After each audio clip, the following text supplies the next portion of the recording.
Welcome to the Her Story Circle podcast, the podcast that brings you the extraordinary tales of everyday women who are changing the world.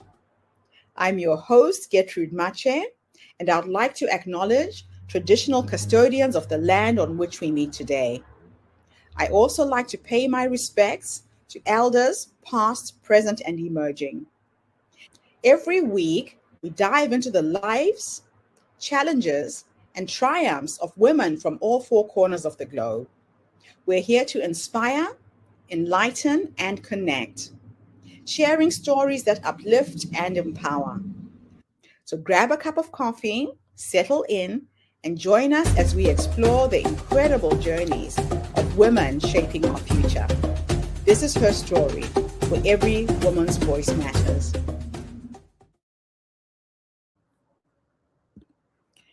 Hello, everybody, and welcome back to the Her Story Circle. This is Gertrude Mache here in beautiful Melbourne, Australia. And today I am blessed with the presence of yet another intriguing woman. Welcome, welcome, welcome to our tribe. Please tell everybody your full name, where you're based, and share your story with us today.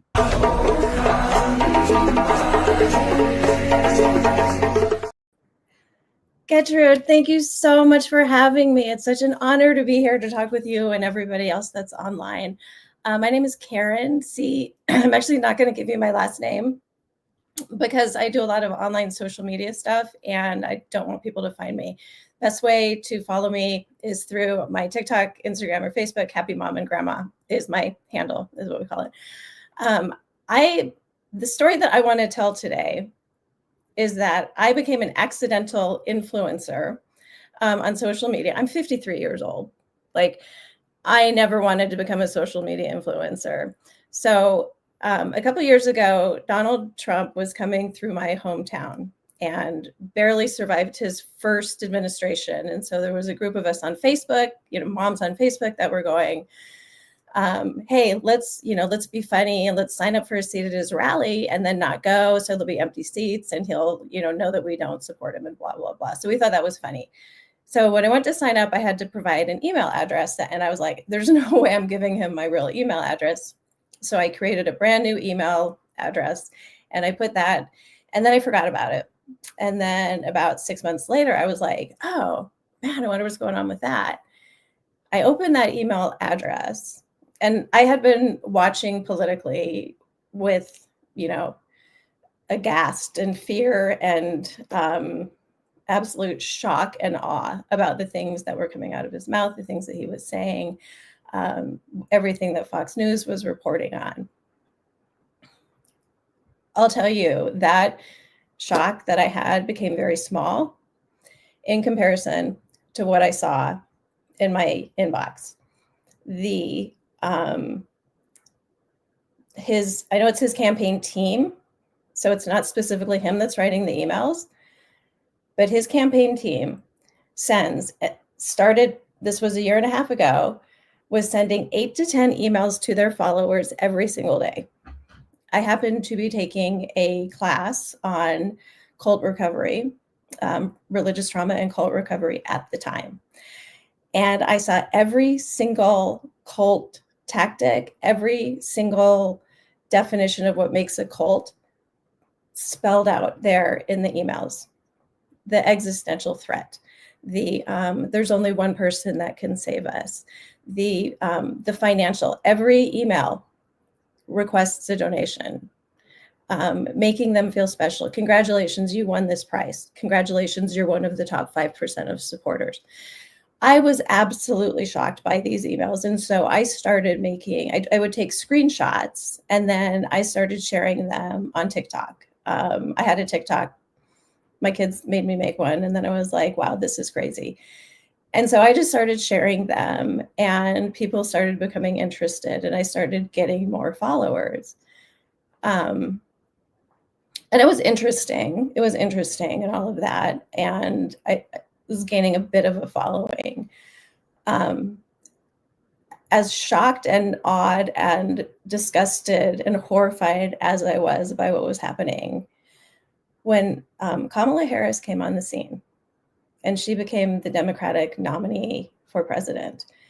By this time, I had a really good understanding of the tone, the language that they used, the phrases that they used, the vernacular, just kind of the way that the emails were. I knew what to expect with the emails. And when Kamala Harris came on the scene, all of a sudden in the emails, they started talking about, the swamp creatures.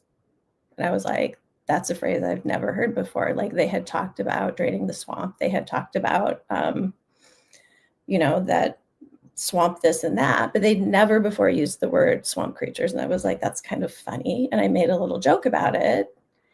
And that video went viral. And I made a video about 24 hours after that also went viral. Probably hundreds, I know at least 100 Black women came in my comments to tell me, this shakes me up, that the phrase swamp creatures is what their ancestors, their women were telling me their grandmothers had told them stories that when Black slave babies were born, they would be taken and they would be tied up at the river's edge, and the baby's cries would attract gators. And the term swamp creature refers to this practice of what they taking their babies in what they called gator bait. And I took days. I don't think I'm still fully recovered from that. Me hearing that story was so deeply impacted me, and it was very deliberate. They knew what they were doing in putting that language out there. And so I started educating myself about the history of the experience of Black people in America. And I still don't know enough about it, but that ignited in me like a rage that I had never, ever felt before. So I really doubled down on my social media, and I was like, everybody needs to know this. Like, everybody needs to know this, what they're doing, and that racism being so blatant. And so every time I was like, that's kind of a weird piece in an email that I receive. I do a little research, and 9 times out of 10, it's some sort of dog whistle. Like, there was an email that I received that was like, this email is only 18 words long, but I hope you take the time to read it. I'm like, that's just really weird. I've trained myself that when something strikes me as kind of unusual and weird, to dig a little deeper. And 18 is a dog whistle for racist people, for white supremacists, for neo-Nazis, because one is the first letter of the alphabet is A, and 8 is the 8th letter of the alphabet, which is H, which is AH, which is Adolf Hitler. And so as soon as Kamala Harris was on the scene, this intentionality of the racism in these emails just came out. And so it is so important to me that people see and understand that the hatred in our countries and across the world, it's being groomed. When I talk to people and I say, I don't understand this kind of hatred, and sometimes people say the hatred was always there, the current administration has just kind of like allowed it to flourish. I think that hatred is also, it's being created, it's being groomed. The current administration, the emails are all about immigrants, and they're all about Democrats. So like as a Democrat, I don't feel safe in my country. Like, I'm thinking about traveling internationally, but now that I know that they're looking at social media, I'm like, will they let me back in my country? So this has been a really hard project to do. my day job, I'm also a therapist. And so I'm like, I know this is hard for me. I know this is hard for a lot of other people. So I started a political processing support group, or political processing, just kind of a get together. It's not like formally a support group, but I do it online Thursday nights, and people from all over the world have joined.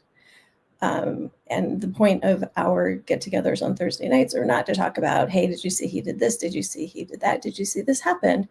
The point is to talk about, like, particularly the big three emotions of anger, fear, and sadness, and how we're all experiencing that and how we're coping with that. And I always like to leave that conversation with a reminder that, in my view, the greatest resistance that we have to offer is joy.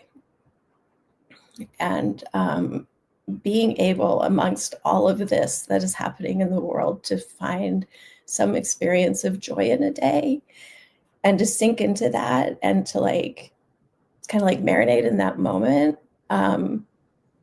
has rippling waves. Karen, your story is just absolutely incredible and so topical at this moment in time, with all of the things that are going on politically in the United States. Wow. So, as a therapist, what are the first psychological red flags that you noticed in the political messaging that you were seeing? I wish I would have looked it up before I came on. I meant to do that, but there's a very specific methodology to cults, and how they kind of bring in their members or whatever. I think one thing that I've noticed that's been so important is how the truth, the information, the research, the news that people that are supporters of Trump, over 10 years, that has just become so narrow. And so people are truly getting their information from only one source, which is his mouth. So, you describe joy as a form of resistance. What does that mean, especially in times of fear and division? One of the best books I ever read was Man's Search for Meaning by Viktor Mm, Frankl, right? And he was, he was in a concentration camp, and how he emotionally and psychologically survived that. I would define it by calling it gratitude and joy. And so, we only have our lived experience of the day that we're having. And, the antidote to all of this information that we're receiving is to find some joy. And one thing I like to talk about joy is it's not accidental. It doesn't have to be, oops, I just bumped into something lovely and now I'm going to have a moment of joy. Like, it can be created and it can be intentional. yeah. So I like to talk to people about, there's ways in which we can experience joy that we can curate for ourselves. And there's a choice you get to make as well. Mm-hmm. So, there was one specific phrase that stopped you in your tracks. Can you share why it affected you so deeply? The swamp creatures. Mm, I consider myself a really educated human being. I've got my master's degree, and there was an entire world that I knew nothing about. yeah. And I had read, but I'm a therapist. I know about racism. I know about systemic racism. I knew nothing. I still know nothing. Like, there's no way that I can ever understand it. But hearing the stories from women who said, oh yeah, my grandmother told me this, blah, blah, blah, blah, blah. My grandmother's, this happened to my cousin, or, people, and how vulnerable people were coming out to a random white woman on the internet and sharing with me those stories felt like such an honor. And I am in a place of privilege as a white woman in America. That's true. And so if I can take their stories and amplify them, there's nothing better that I could do. Nothing more. These are stories that most people are not even aware of. I mean, I've experienced racism. I lived in apartheid South Africa. I lived in apartheid Rhodesia. And I have seen things, but when you told me that, I just had goosebumps, my whole body. It's horrible. Yeah. Now, many people see something wrong, but stay silent. What has given you the courage to speak out? My kids, I have 3 daughters. I have a new grandson. I want them to tell stories to their kids. Yeah. My grandma, she was out there. She fought, from my little corner of the world in Alaska, I want to leave the world a better place, and I want my kids and my grandkids to be proud of me. I love that. It's just for the next generation that we need to speak up. Silence doesn't solve anything. It just perpetuates situations that can be stopped with dialogue. Now, how did humor and creativity become part of your truth-telling strategy? How did what? Sorry? Humor and creativity become part of your storytelling, your truth-telling? I mean, laughter has been my dad was one of the funniest people I've ever known. Like, laughter is, to an unhealthy degree, a coping skill in my family. So once I started doing this on social media, and I would kind of be like, oh, this video went viral, this video didn't go viral. I'd kind of study the videos a little bit and be like, oh, people really liked it when I point out the absurdities and the ironic things, and I kind of am like, oh, really? Kind of mocking, like, I'm not an unkind person, but I like to, dig in a little bit. Yes. And I've had a lot of comments of people saying, like, your videos have gotten me through some really hard times, which means so much to me because I'm talking about the truth, but I'm also like, can you believe this is our world? Like, and can you believe how stupid this is? How stupid it all is. So crazy. So what surprised you the most about the community that formed around your content?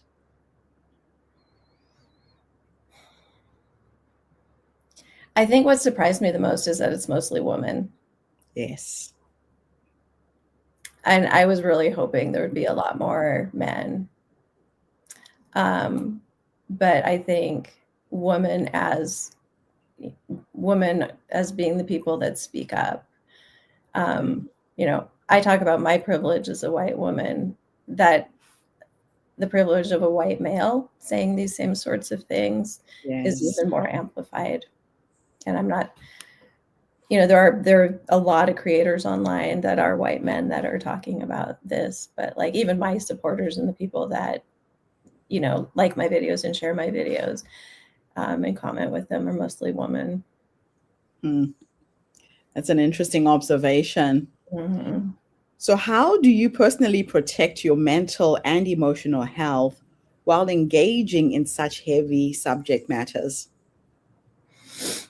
I can lie and tell you I do a lot of self-care, but it can be really hard, to tell you the truth. There are days where I don't protect my emotional self as much as I should. I have coping skills for like kind of overall health, and then I have coping skills for like in the moment when things are particularly hard. Yes. So, for me, exercise, getting enough sleep, being present in the moments that I'm with my children and my grandchildren. I get a lot of satisfaction out of my work. I'm still working as a therapist. I get in the ocean as often as I can. That's good. That's That's my amazing. best thing. Yeah. That's your go-to. Which is cold up here. I tell you, it's cold. Alaska oceans are very cold to get into. So your work with the idea of multiple senses of joy. Mm. Can you explain that concept and why it matters? I love this idea. Actually, I want to write a book about this one day. So I'm a marriage and family therapist. So as you know, one of the things we teach, but what's your love language? Like, how do you most experience the feeling of being loved, and how do you Mhm. express love to others? So I took that concept and kind of overlaid that with joy. And we talk about having 5 senses of existing in this world. The the modality that I believe says that there's 8 senses in which we inhabit these bodies in these world. But if you think about the different ways you can experience joy, and is seeing a beautiful sunset or a beautiful sunrise or the face of your beautiful grandson, like, does that bring you joy? Yes. How does that joy compare to the joy of like your favorite beautiful piece of music, or the sound of the ocean waves, or the sound of your grandson talking?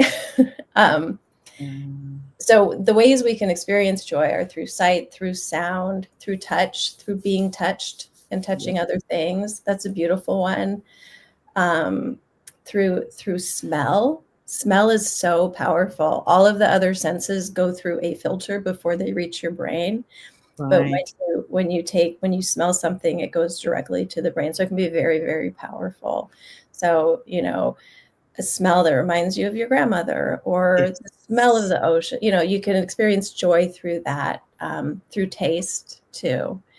The additional 3 senses that I talk about is the literal experience of being in this body, which is interoception, proprioception. And do you feel joy through movement? Through an Done. exercise, or exactly, right. You can feel joy through just literally existing in this body. The 7th sense is mental activity. So we're not our thoughts. We're separate from our thoughts. We can observe our thoughts. The thoughts that we choose to have can bring us joy. Hmm. We can make that happen.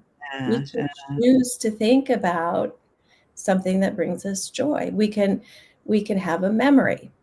We can have a dream.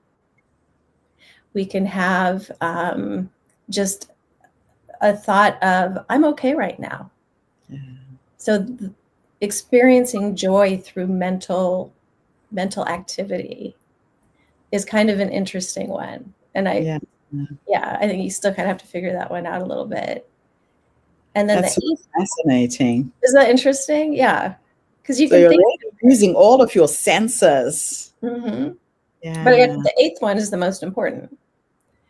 So the 8th sense is the connection between yourself and another living being. Being.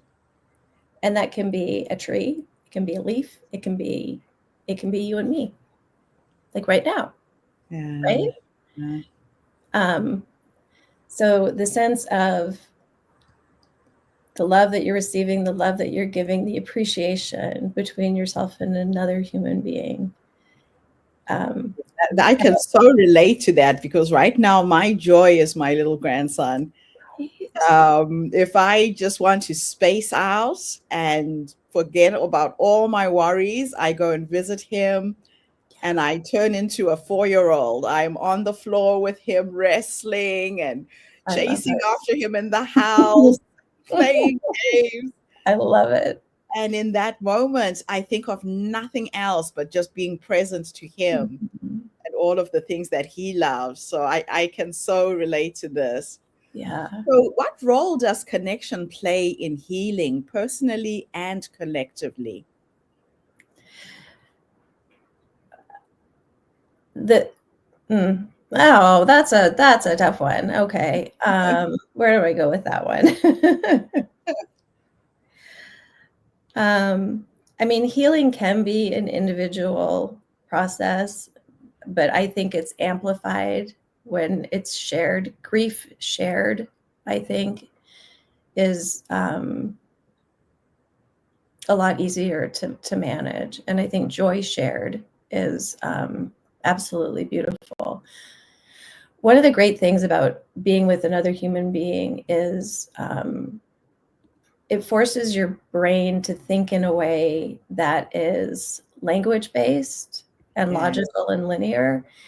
And when you're having an emotional experience and you're just in it, and maybe it's trauma or something, and you're just in it, Mm-hmm. that moment is stored in a part of your brain that's implicit memory. So it's Okay. not something that, so that would be like, I'm scared the world is not safe as a feeling. Yeah. You're experiencing that. It's stored in a part of the brain where that just becomes fact.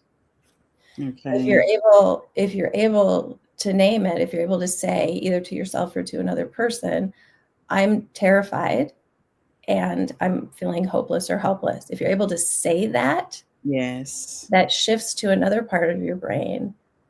And you can say, hey, I'm having a feeling right now.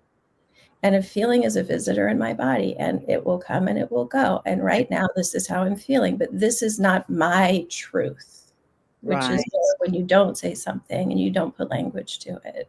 Yes. Yes. Yes. And that's why they say that our feelings are like our children. I remember reading this in a book once that said your feelings are like your children. When they come, they want your attention. You never push your children away. You bring Right. them closer to you and you just sit with it for a while and then it passes through you. I've never heard that. Yeah, it doesn't stay permanently. It's there. It wants your attention because the more you resist the feeling, the stronger it gets. And the stronger it gets, the more you try and push it away. So it's like a vicious cycle. Just like a Yet, toddler. Oh my goodness. exactly. Yet if you sit with it just for a while and give it your Oh, attention, it passes through. I love that. I love I, that. I think I was reading a book on grief because when my mother died during COVID, I had a very, very difficult time coping. I'm And sure. then this lady said, you've got to read this book. So I don't remember book titles, but I remember chunks of text in books. I don't remember the title, but I must look it up. It was such a powerful book. It Wow. really helped me reframe how I was feeling. So Yeah. I can relate to that. Now, you have become a grandmother. And how Yes. does becoming a grandmother shape the way that you think about activism and legacy? Well, my grandchild is a little boy, and this is the first time there's been a boy in the family. Oh, wow. He's a little white boy. Yes. He has such a huge responsibility in this world. That's so Like how true. he grows up is so important. And yeah. But yeah, because like I said, I have three daughters and he's the first boy. So I'm thinking I have an opportunity here to help, this child grow into the type of man that's gonna, in whatever way he's gonna be in the world, at least he's gonna be a good person. He's gonna have kindness and compassion and empathy and perspective taking and love and care for others. And of course it makes me think about, 70 years from now, Yes. right? He's going to have kids, and it just kind of makes me think about legacy, not from the point where I've always thought about legacy as like people that have come before me, right? And now I'm Yes. starting to think about legacy as that, I'm just somewhere in the middle of it. That's so true. Yeah. Wow. Now, I'm going to take you back with my last two questions to the younger you. A woman who saw something in society that bothered her, decided to speak up and use her voice. Just in case there's someone who's feeling overwhelmed or voiceless right now, if you could go back and give yourself 3 nuggets of wisdom based on what life has taught you up until this point, what would those 3 nuggets of wisdom be, Karen? First of all, if you're feeling overwhelmed and hopeless and helpless, this is just a moment. It's going to pass. It's literally just a moment. There will be a tomorrow. There will be a next week. I also would tell myself that you have value. I think it's a long process in at least American culture for a woman to learn that she has inherent value based on absolutely nothing more than the fact that she's a human being on this earth. And so if a young woman can hear that and learn that, the earlier the better, that you have value, period, because you exist on this earth. You don't have to earn it. You don't have to deserve it. You just have it. You have just as much value as anybody and everybody in the world. And I think the third thing would be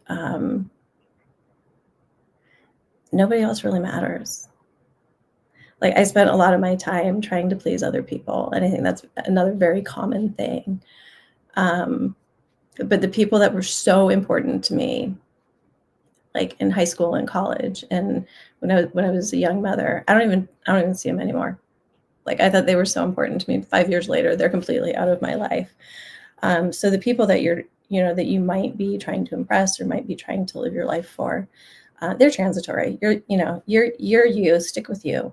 You're going to be there. Very good advice.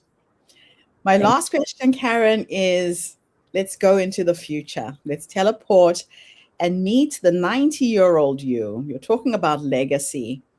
And she is sitting in her rocking chair, surrounded by her children, her grandchildren, her great-grandchildren, or maybe she's on a dance floor, knowing you with signs and So if I could take you into the future to meet this wise woman who has led you up until that point, what will you say to her when you finally meet her?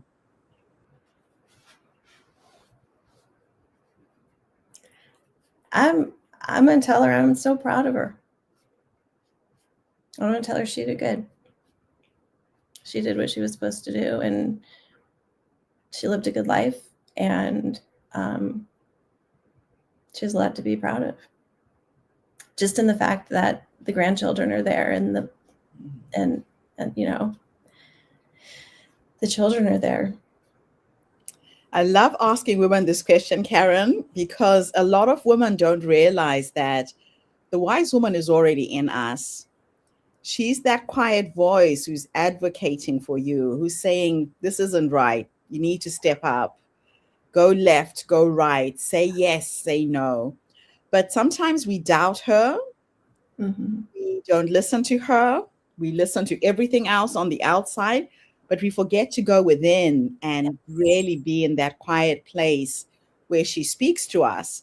So I like to share with women a little trick that I learned a long time ago. And I started talking to the essence of who I was becoming. Mm. I've always known that she's there. I've always felt her guidance and her wisdom.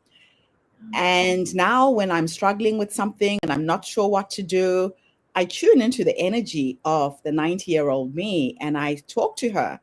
Sometimes I go to bed after my meditation and prayers and I will ask a very simple question like, so what is the next step? Mm-hmm. And I sleep on that. And then I will wake up in the morning and it's like a light bulb. I know exactly what I need to do to execute the next step. So it's when we go within where we find all the answers. So thank you for listening to your wise woman. Oh, thank you. She's certainly guiding you with this work that you're doing right now. Thank you. Thank you. And thank you to everybody who tuned in. The Her Story Circle is not just a podcast. We are a social impact movement that brings you the stories and voices of women from all over the world. We share our stories to uplift you, to inspire you, to energize you, but most importantly, to take you from where you are now to where you're trying to go. Today, we have met an activist, a woman who is using her voice to dismantle a system that exists that encourages division, racism, and she's speaking out on it. How many people are staying quiet right now in the United States and not calling their government on the things that are wrong? So if you are an activist and you are scared, here is a woman who is an example of what it means to be strong, what it means to not sit back and ignore the things that are happening right in front of you. I hope you take a leaf out of her book. The next time you see something in your community, in your environment that is wrong, speak out on it. Use your voice for good. And that's what her story is all about. So, Karen, it is an absolute honor to have met you. I said to you when we met, you are a different kind of Karen. So we've been reading and hearing all kinds of stories in the United States. There is a Karen with a difference. I love your work. Maybe there's a tagline there. Thank you so much. 100%. Let's turn Karen C into the positive Karens that we want to see in the world right now. Thank you.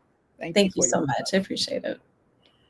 I'll be back again tomorrow, everybody, with yet another amazing voice. In the meantime, have a fantastic day, morning, or evening, wherever you are in the world, and bye for now. Thank you for tuning into the Her Story Circle podcast. I hope today's story has inspired you to believe in the power of our stories and the difference you can make in the world when you use your voice. I'm Gertrude Mache, and it's been an honor to share this space with you, where voices from all walks of life come together to weave a rich tapestry of diverse perspectives. Don't forget to subscribe, rate, and review our podcast to help us share these stories with more listeners. Follow us on social media by looking for the Her Story Circle podcast for more updates.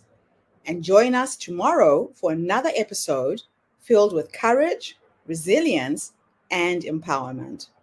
Remember, your story matters, and together we're building a stronger, more inclusive world. Until next time, keep making her story.